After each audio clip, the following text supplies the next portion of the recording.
This is the Real Estate Foundation, your show for massive action with proven results. Raise your life and your legacy with real estate.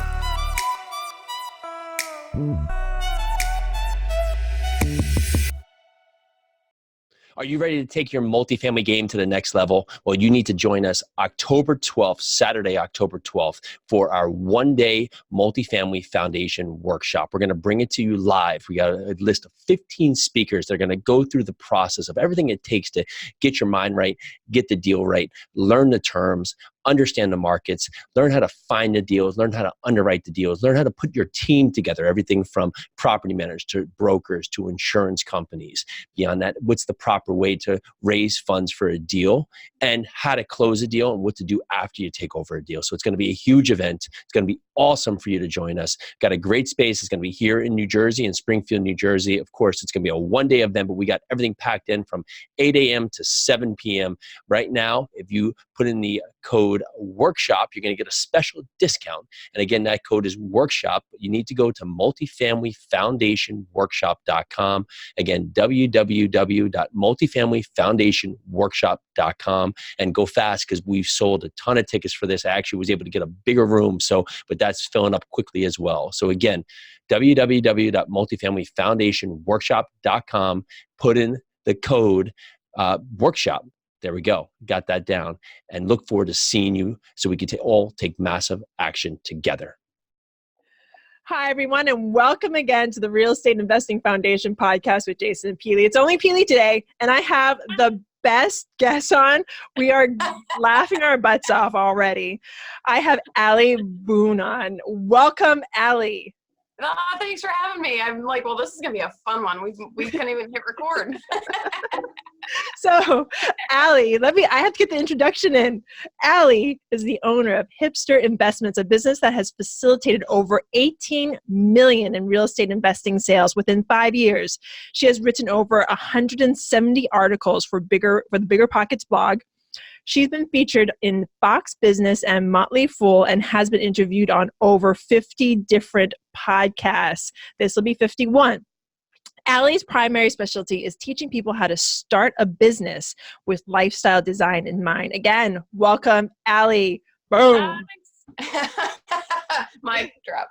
Thanks for having me. I'm excited. Yay! So excited to have you on. Why don't we start off with a really simple question, then we'll tell everybody what we're laughing about. So how did you... If we even know. I think I've forgotten. How did you get started in real estate? So I got started kind of completely by accident. So I was working a corporate job. I used to be an engineer. And the minute I walked in that cubicle, I was like, oh God, like I've got to get out of here. I mean, I didn't even sit in my chair before. I was like, I'm like, oh, glad I just went to school for this long. Great. So for 5 years while I was in corporate world, I was trying to figure out how to get out. And I knew I was reading books, I was reading everything. I knew it was either going to be business or real estate. Those were the two things that typically get people out of a 9 to 5, but I didn't know what to do with it. And so I was kind of doing everything. I was reading books. I was going to the $495 weekend seminars, just trying to like take everything in and see where my thing might be. And ironically, I was like, okay, I've got to pick a niche. Like I'm learning too much, or I'm learning a little bit about too many things. And so I decided to go the business route. And not a week or two after that, this random webinar hit my inbox and I was bored at work. So I watched this webinar. It was about a pre-construction development. Totally caught me. And I was like, oh, okay. And so I kind of pursued it. I was like, well, while I'm hanging out in corporate and I have a paycheck, I might as well do something smart with it. So I pursued this investment. And through all the people that I met with that, just one thing after another kind of started happening. And it was funny because when it all started, people were approaching me saying, hey, we want you to work with us on this and this. And I was like, oh, what cool, fun side income with my corporate job. Like I wasn't putting two and two together that this might be my way out. And so it was really through that. And then that particular investment kind of went by the wayside, to say it pretty. But through that, I'd made the connections that landed me in Turnkey world. And so suddenly I was investing in turnkey rental properties, still thinking this was just a side thing. And one thing led to another, and here I am. I've been working with Turnkeys now since 2011 and helping people buy them since 2012. It sounds like some kind of weird ad on the TV, like an old-fashioned TV since 2012. But yeah, that's really where it all started. So it's funny because people are like, well, how did you get into Turnkeys? And I don't want to say they fell in my lap because it sounds like I didn't do any work for it. Like I worked hard for 5 years to just figure my way out of things. But I didn't find Turnkeys. I mean, they kind of almost like showed up on my path. And so then ironically, I ended up starting a real estate investing business. So I ended up going both routes anyways. Well, fantastic. I actually want to dive into, you sort of like went over your first deal. I like that uncomfortable stuff. So we're going to go back to your first deal. Let's talk about your first deal. Real estate failures. But but like you said, it's because of this failure. It's where you learned probably a good deal of what you first knew and where you started making these connections. So tell us a little bit about this quote failure and how it's propelled you into the business that you have today. Yeah, and I think it's a huge lesson because people are so scared of failure, but it's all in perception and it's all what's on the other side of the failure. So don't laugh. Or laugh. So this, it was totally legit. It was a pre-construction development in Nicaragua, of all things. Oh, wow. It was like, wait, Nicaragua. And I was plugging it in. I was like, yeah, no, that's the third world country I was thinking it was. And so it was a beach bungalow. It was actually a really big development. Wyndham Hotels was on board with it. Jack Nicklaus golf course design. Like this was happening. And a lot of people put a lot of money into this thing. And it was really cool because I had just been looking at rental properties in Orange County. I live in LA. And for what I could buy, just a dumpy, nasty, gross foreclosure in Orange County, I mean, it was not affordable. There was no cash flow, no nothing. And here comes this little email across my inbox with this like beach settings. And it was like, buy a beachfront bungalow for $99,000. I was like, well, yes. That's like a double win for me. Number one, $99,000. And number two, anything I can do that makes people a little itchy, I'm all for. I'm like, yes, of course I'm going to invest in Nicaragua. And like, of course you are. Of course I am. And so I actually put a contract down on it. I ended up buying that and a home site actually. And the whole thing was going phenomenal. But in the famous story of developers, suddenly where'd the money go? And there's been lawsuits ever since. Wyndham pulled out, Nicholas pulled out, everybody pulled out. But it was so I had $40,000 in it, and it was the best $40,000 I ever spent. So rumor is I'm still going to get it back at some point. I stopped holding my breath on that a long time ago. The developer's actually supposedly developing more, which okay then. He's not even allowed back in the country and he's developed. I'm like, okay, that won't go over well. But a lot of people look at something like that, like that's a lot of money, especially as a first-time investor. $40,000, and all I could think, I had read all the books, all the Rich Dad books, all the whatever, and I was like, you know what? If $40,000 is my worst real estate investing mistake, I'm getting off easy. All the big guys have lost millions. Like you just have was like, hey, I'm going to be one of the big guys. I was like, okay, might as well get mine done early. That's cool. But over the years, because like you said, it was those connections that I made during that time, I literally built a 6-figure business from that. And so it's like, wait a minute. And I also went to Nicaragua 5 times in a year and a half. And just that alone, I was like, that's my favorite country in the world. Nice. And maybe not now. It's got some drama going on. But, it really is that perception of like, you can't be scared of, don't be so not scared that you just barrel off doing anything. But, if you take the time and then something goes wrong, it's okay. Like that's the stepping stone to the next thing. So it was a little humbling in the beginning because it was kind of like, what am I doing in real estate? Like how dumb could I be? But you just kind of got to get over that little hump. Well, your dumb is like super smart for a lot of people. So I love the action that you took on this though. You see this little email come in your inbox, you take action on it. Yes, it's in Nicaragua. Whoa. Obviously. But you took the action at $40,000. That's like a mastermind. Like, Yeah. that's a mastermind. You basically took a mastermind and you built this huge business on it. I mean, kaboom. All in a third world country. All in a third world country. So beyond this, how did you learn and what steps did you take to further along in your journey? The thing that comes to mind to answer that, I could come up with all sorts of like bullet point answers and whatever. The one thing that got me through all of it, everything from that development tanking out to future struggles to starting the business, was having a mentor. And my mentor at the time was involved in all of that. And so that's how we met originally. And we got to talking and we're like, hey, I really like your lifestyle. What are you doing here? And that's how I got to talking to him. I was like, I need to know more about your life. Like, why are we hanging out on like a Tuesday and you don't have to be at work? Like, I need to know about this.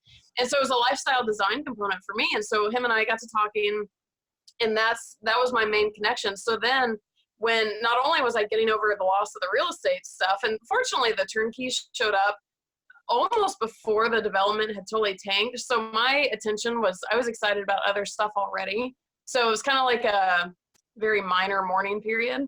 But when I started buying turnkeys, this was back in 2011, 2012, when everyone and their mothers had started a turnkey company. And so the ships weren't being run quite as tightly as they are now. And so I had some drama with some of my turnkeys. And finally, that's when I sat back. I was like, okay, to my mentor, I was like, the development tanks, I lose 40 grand, and now I've got these properties that are acting a little wonky. People are crazy. I learned one thing about real estate. People are crazy. And he was like, yes, I hear you, but like, let's really map this out. And like, I had been stressed because one of my turnkeys had a vacancy for an extended period of time. And we talked about like the other streams of income that rental properties get. And he was like, so are you really telling me that property is at a loss right now? It had already doubled in value. I was like, oh, maybe not. And so it was every time, I'd say for the first 2-3 years, more so from the starting a business perspective, because I quit my corporate job. Now I didn't have a paycheck coming every Friday. I wasn't guaranteed to eat every week. And so that was more of the sanity tester, but kind of the same thing is like every time I kind of get to the edge of the cliff, well, actually, he always kind of laughed. He's like, if you could come to me when you're on the edge of the cliff, not dangling off of it, because he'd have to like grab me by the belt buckle and pull me back. But I was like, I hear you. But it's not fun that way. Having that person, huh? It's not fun that way. Yeah, I don't think so. I like to fly. I'm a pilot. Exactly. I want to go. We'll talk about that more too. Go on. But yeah, it was really having that person, because I needed, we can't see our own situations as well as other people can see it from the outside. And every time I was teetering the edge of the cliff or dangling off of it, he was able to acknowledge what I was going through, say, I hear you, and let's put this into perspective. And I came out of that every single time re-motivated, re-energized, everything. And so for real estate or business or whatever you're kind of doing, like, we need other people. And so for me, that was more than any lesson I learned, anything, having that person who had already been through it. That was the key. My favorite quote is, don't take advice from someone you wouldn't trade shoes with. Don't have like a corporate worker trying to give you entrepreneur advice. Like, it's not going to help. Find someone who's been there. Same with real estate. Find someone who's been through it, who's been through the struggles. What's the saying about like, wouldn't you rather have a ship captain that's been in in multiple storms then capsized or whatever, versus something like that, versus a ship captain that's never had a struggle, because it's, and so it's finding those people. So that really was my big thing. And today it still is. My mentors have shifted. Wherever I am in life, I need a new mentor who's been there before. So it's an ever-changing thing. No, I completely agree and understand. I mean, the people that have gotten us the furthest are our mentors. So for our listeners out there, and what are those things that you look for in a mentor besides the person that's, failed a kabillion times and is like her business is skyrocketing? What do you look for? What else do you look for?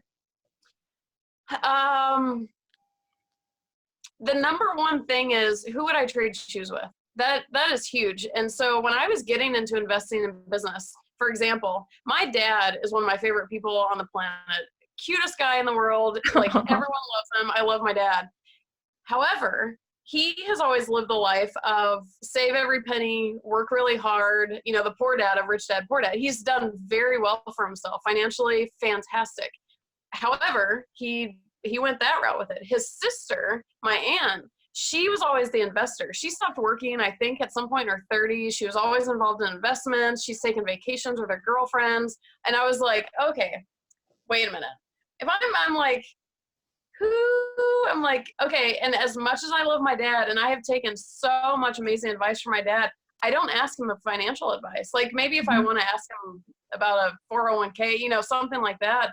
But in terms of me getting out of corporate and me starting my business, I had to go to my aunt because that's who I wanted to trade shoes with. And I think it's so important, especially in real estate, that because there's so, oh man, the amount of opinions in real estate, I'm like, oh my God. I don't even opinion on everything.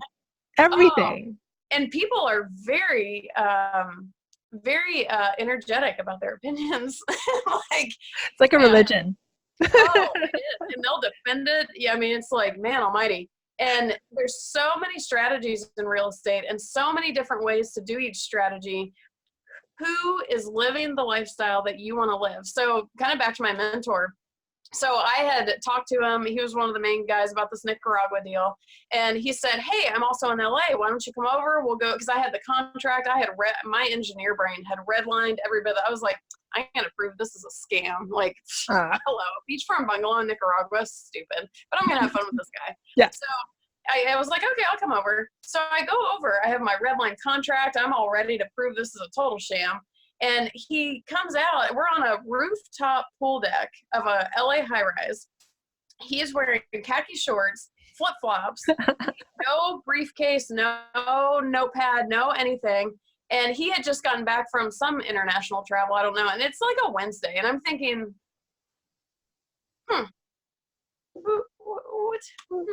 Who are you? So we went through all the red lines of the contract. Everything turned out to be fine. And I finally sat back and I was like, I need to know what's happening here. Like I'm looking at his flip-flops. You know, here I am expecting a business meeting and a laptop and all that. And we got to talking and I was like, I need your lifestyle. He was the first person that I really met. And now it's more common, like lifestyle designers, digital nomads, like it's kind of a newer thing. But back in 2011, I didn't know anyone living this lifestyle. And I was like, I need to understand what you're doing. And for 5-6 years, if he gave me advice, I took it because he was living the lifestyle that I wanted. And that's the big thing is even if it's not as big as a lifestyle, it's like God bless Bigger Pockets, but there are so many people in Bigger Pockets talking. It's like, oh, these flippers are so great at flipping. I'm like, really? Why are you on Bigger Pockets? Like, you know, like there's so many people talking. It's like, you've got to understand what these people are doing. And if you want that for yourself, because people will sit back, especially with the internet, all day long and tell you should be doing this and you should be doing that. And they're not even doing it themselves. And so I think that's the number one thing I'm more than anything. And for me personally, I have to have fun with people. Like I can't do serious, like I was saying, I teach flying. And when I was taking flight lessons, my flight instructors, I had to have the fun laid back ones. Cause if I do something wrong, don't worry, I'm bashing myself enough. I don't need your help. Like I can't do the strict, just whatever. Like I need to laugh. So if I do something terrible, let's laugh about it. I'm going to fix it. And so that's big for me with a mentor because you need to be able to trust that person.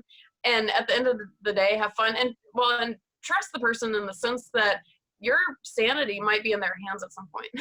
So like, you know what you want to know you're going to be taken care of, but it's that trading shoes thing all day long. Like, you know, people take advice from, it's like, if you want passive income and you want to live this rock star lifestyle and digital nomad or whatever you want to be, and you're taking advice from a guy behind a desk in a suit, you know, like maybe that's not going to work.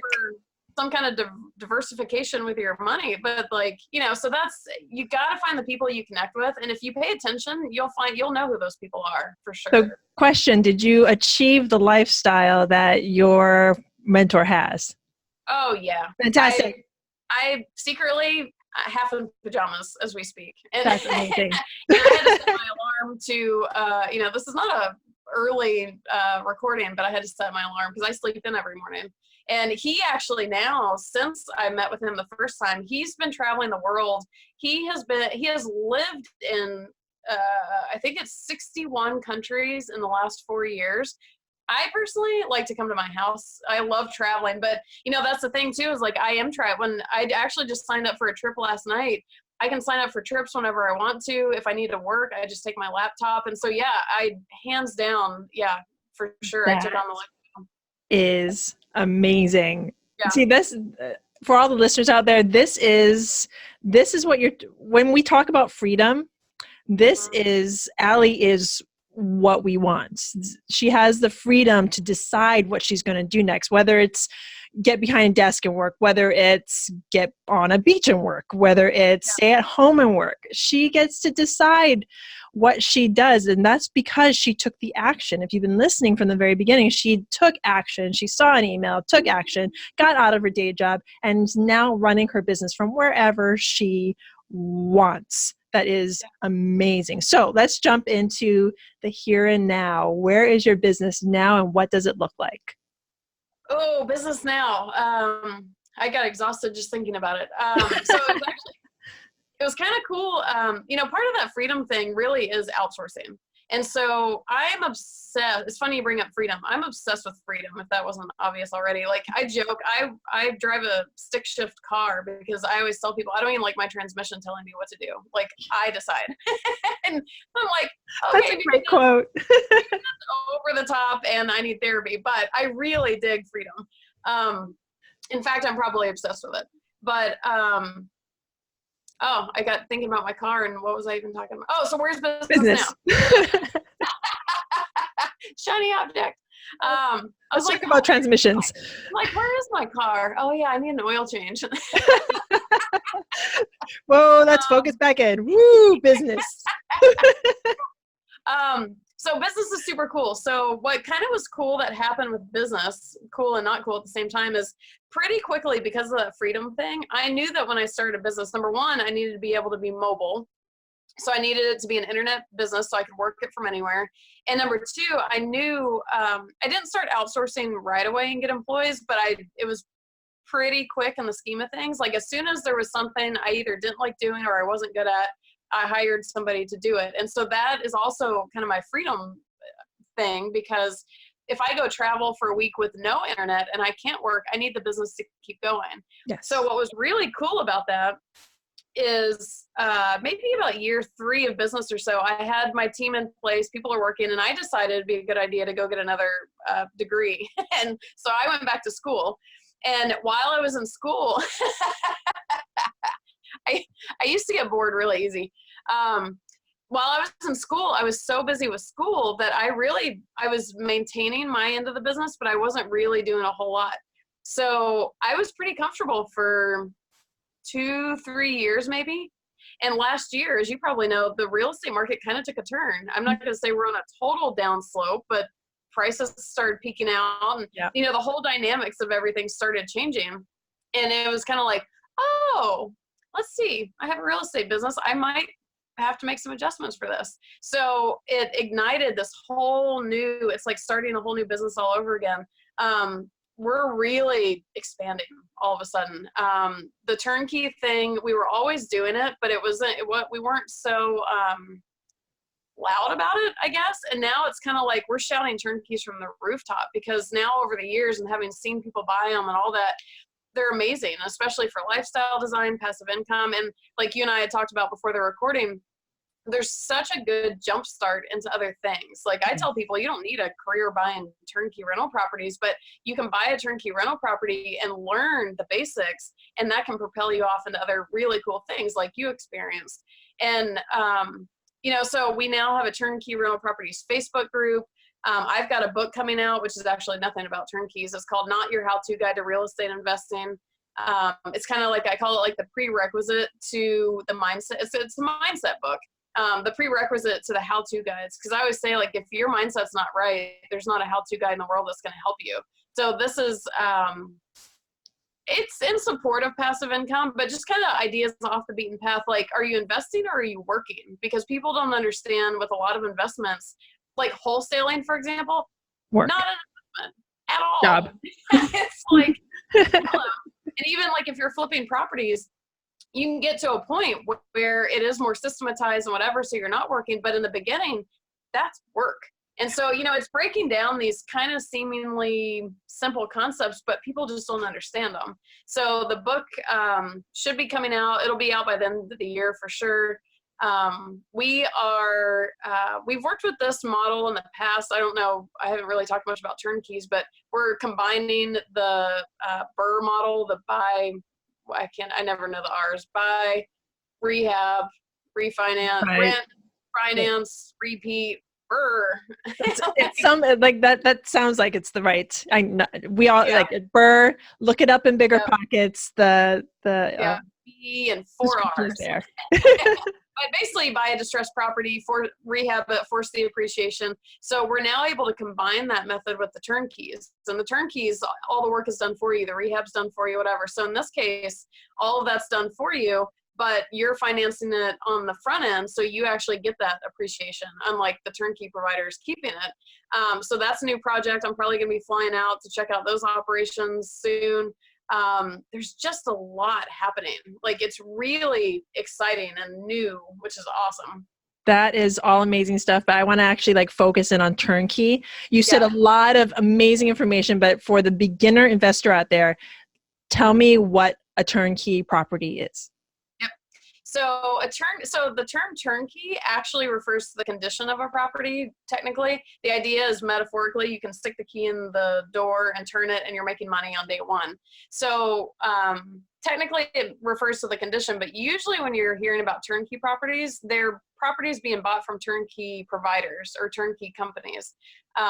Those words all just, I'm like, did I say all those words just right? Turnkey properties are bought from turnkey providers. Yes. Or companies, yeah. So these companies they're in certain markets and they'll go out, buy tons of distressed inventory. They rehab them in bulk. They put tenants in. They have property managers on standby. So you as the investor are just buying the finished product. If you're buying an actual standard turnkey, all of this stuff is done before you put a dime into the investment. And the advantage of that is, number one, you have experts doing all the hard work for you.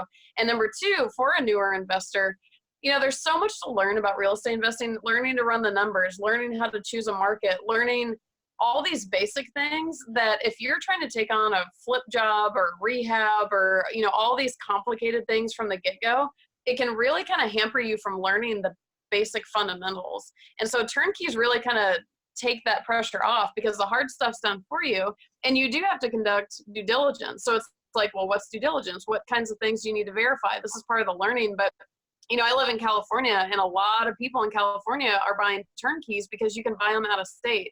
And they used to be advertised as hands-off rental properties, which I was one of the culprits of advertising that. And I very quickly learned that saying that seemed to give people permission to just not pay attention. And I was like, okay, not what I meant. And so you still have to be present with it. But for the most part, as far as buying a rental property, it really takes the load off, and you can buy kind of anywhere through, you can own multiple properties in multiple markets because someone else is doing all that stuff for you. So you can be a long distance investor. You can learn the basics. So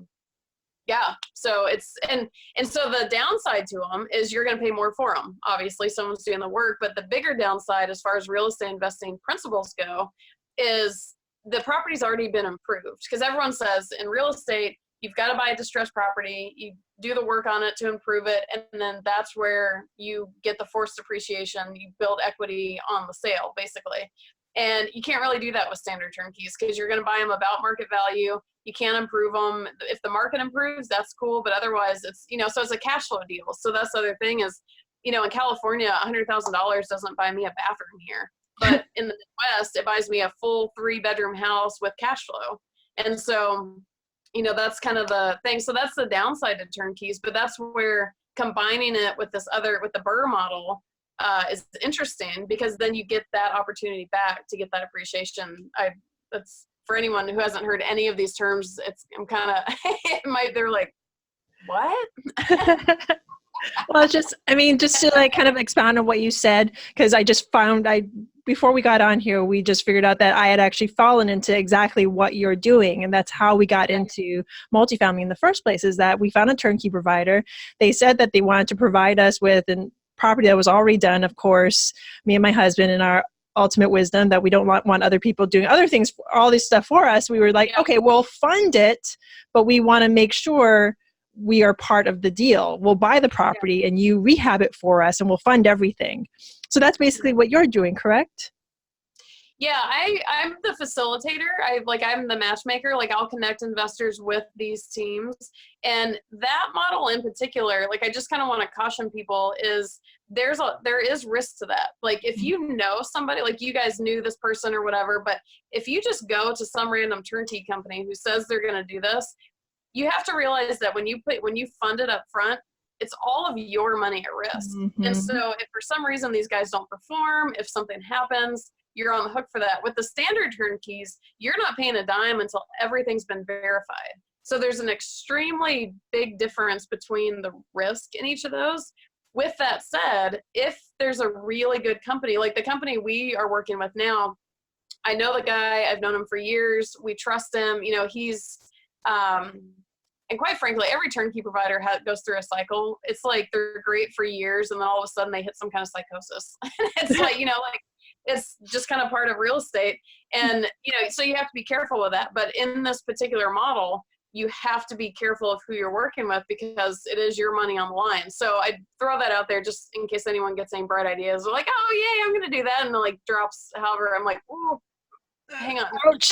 No, thank you for mentioning that. I mean, with anything with real estate, even with regular turnkey, even though it is a little bit more stable, it's still an investment. It's still your money on the line. And if you have to do your due diligence on the people that you're investing with. Yes, you're investing in property, but you are investing in people. So make sure the people are right and correct and not going through some psychosis, because even the best of us do.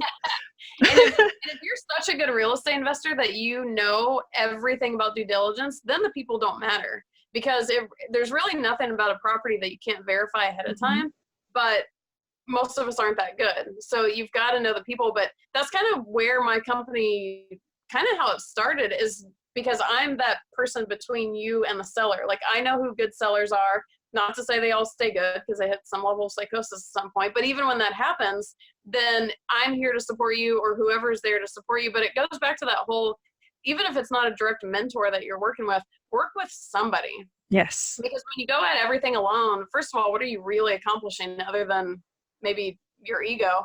But it's like, take on the help where you can get it. And like, I don't even charge clients to work with them. And so I'm like, I'm free support for you. So, and I can help be that liaison between, and, real estate is kind of crazy town. I mean, you've probably, it, I'm sure. There's, it can be a happy, crazy town though. Happy. Most of the time. Fantastic, crazy town. But it really, it's kind of like I don't want to call it the lawless industry, but, compared to like a tight-knit corporate run something, but lawless is not the right word, but, like almost like the outlaws of, you can kind of be anyone in real estate. There's so many decisions that you can make as a real estate investor and the people that you are working with. Again, it's a people business. So you have other people making decisions. So it's not lawless. It's just so many decisions have to align to make you make money. If that makes sense. And unlike a corporate setting, like every personality under the sun is in real estate. You don't have to be nice. You don't have to be on the up and up. Like people, it's kind of it can be a free for all. And I don't say any of this to make it sound super scary, but for me, it's fun. It's like, ooh, what's the next whatever. But I say it to say like, that's how important it is to find good people, because you need those people as anchors. You need those people as support. Like, turnkeys aren't flawless. So if something goes wrong, why try and deal with that yourself if you've never been through it? And I've already been through it. Like, increase that networking events, everything. Like, find those people to have in your corner, regardless of what strategy you're doing. And I feel like life's just going to be easier. That's fantastic. And now I want to talk a little bit more about the book that you sort of, again, went over really quickly. Tell us a little bit about your book. Tell us the title again and dive into what you're going to be talking about. So it's called Not Your How-To Guide to Real Estate Investing. And I think the subtitle is Life Lessons on Hacking Your Mind Before You Hack Your Wallet.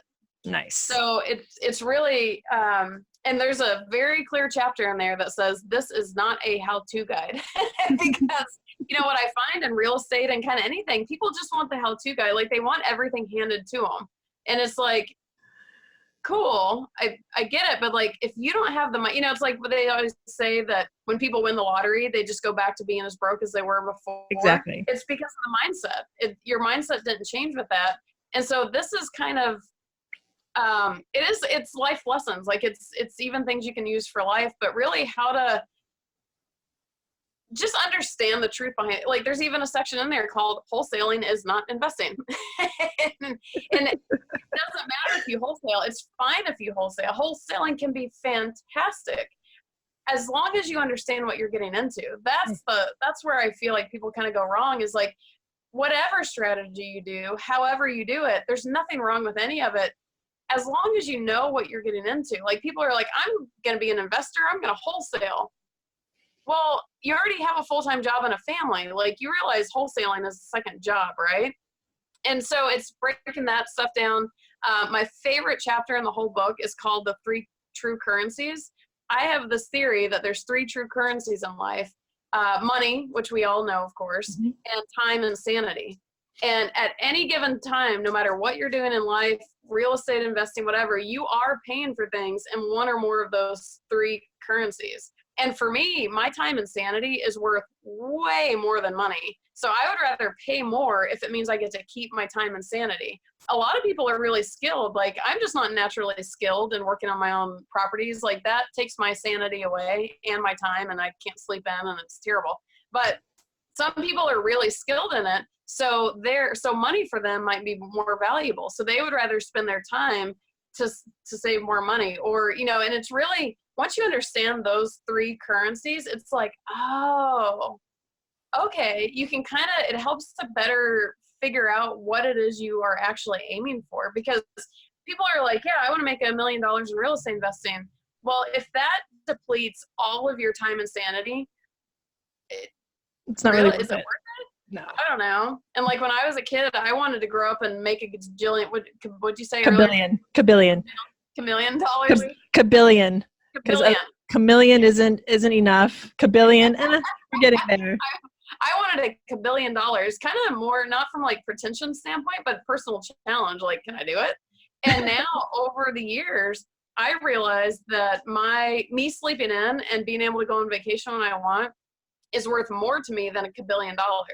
And if $1 billion happens, cool. But that's not my priority. So that's my favorite chapter in the book. What else do we talk about in there? The difference in investing and working, just all mindset stuff. And obviously I'm on the side of working less. I like making money and not working. And so there's passive income talk, all that kind of stuff. And so the book is obviously a little more skewed towards my interest, but at least knowing those concepts can give you a better basis for deciding what does work for you. I'm like, no, I actually really enjoy working on properties. Cool. Go do that. And so, yeah, I'm actually really excited about it. And it should have been out a couple months ago, quite honestly, but I've been really busy. And so it's coming. I am super excited about it. It sounds like this is the book that every single real estate investor in the market today should have read. Yeah. And should read now. So if you're out there and you're just beginning, when this book comes out, I will let you all know. And you should pick it up no matter what stage of the game you are in. It sounds like a great mindset book, and it sounds like it's going to become one of my Bibles. I have a few. It sounds like this is going to become one of my Bibles.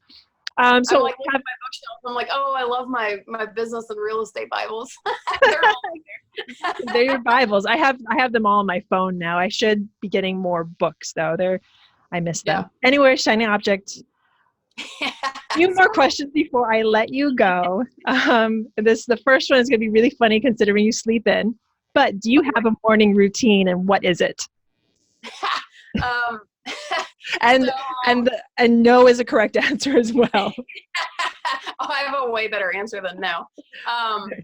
I'm actually terrible with routine, kind of that freedom thing. Like I have so many friends that put themselves on schedule, and I really, really wish I was that person, especially now that I have so many things going on. It'd be so helpful to be like, okay, I'm going to start work at this time. I'm going to work on this project until this time. I'm going to take lunch. I cannot do that. I can't even drive an automatic transmission car. So with that said, I do not have a morning routine. However, quite often, actually, before I tell you this, I will say that I often work until midnight or 3 a.m. A couple nights ago, I worked until 4:30 in the morning. So I make it up on the back end. So it's not like I don't work. I'm just a night person.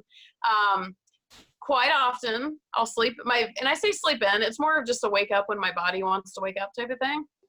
I'll wake up. I'll be all ready to work. I'll be ready to jump in. And then I'll kind of stand there and think, I think I'm going to watch an episode of my soap opera. And I do that. Awesome. It is one of my greatest joys in life. I'll make some coffee. I'll watch my soap opera for 40 minutes. And then I'm like, okay, now my day's good. And then I start working. And so it's that at most, that might be my morning routine. Is I don't do it every morning, but I either dive right into work out of bed, or I sit back and watch an episode of television. I love this mindset of yours. It's kind of like I'm just going to do it because I can. Yeah. Because you can. I love it. Yeah. So and on a serious note with that is it's learning about ourselves. Like the whole morning, I wish I was a morning person. I really do, but I'm not. I'm much smarter at night. I'm not very good in the morning. I'm not very slick. And it's like, how can I tailor my lifestyle to fit my strengths? And so that's an actual, it's not just like, ho hum, I'm sleeping in. It's like my brain is way smarter from 9 p.m. on. And so how can I make my life to accommodate that? And I would rather sleep in the morning if it means I got to work at night. Plus, no one else is working at night, which means I have no distractions. All day, people are blowing up my email and everything else. So, or I'm recording podcasts. These distractions. No, I get it. My Jason, who couldn't be here today, is exactly like that. So we've revised our lifestyle to include a morning routine, because it actually helps me. It helps me to wake up and have the time for myself, just because I have the 3 kids. And once I jump into them, it's all like everything goes out the window. But for Jason, he's found, because we used to both bartend, that he works better at night, because like you, he doesn't get distracted. He doesn't have people blowing his phone up. He can just sit down and just think. So it's great to find like a like-minded individual like yourself that can just, you're like, you know what? I'm not going to get into the whole miracle morning routine thing. I'm going to do what I know best. I'm going to take care of my body the way I know I want to be taken care of, and I will move forward that way.